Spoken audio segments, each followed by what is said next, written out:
tinuod ni, ha? Tinuod ni, lantawa ang post. Di bababa sa 20 tao ang patay sa pagyanig ng magnitude 6.9 na lindol sa Cebu. Unya unsay caption nimo Chano? Deserve, ha ha ha ha. Maglindol da ulit mamaya pero hindi na 6.9, mas malakas pa, maubos sana kayo mga Bisaya. Usa edited ni or tinuod ni kay og tinuod man gani ni Chano lantawa imong messenger giyawa-yawa ti kagayo.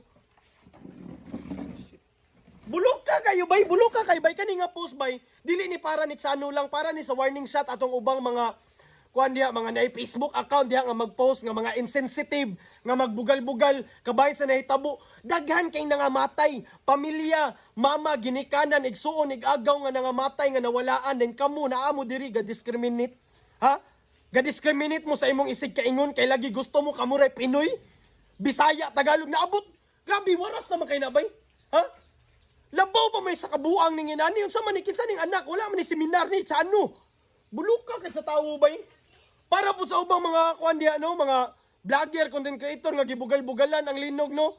Kanang mga nangay pasaylo maayo pero kato mga tripping gyud ga tripping, bulok pud mo.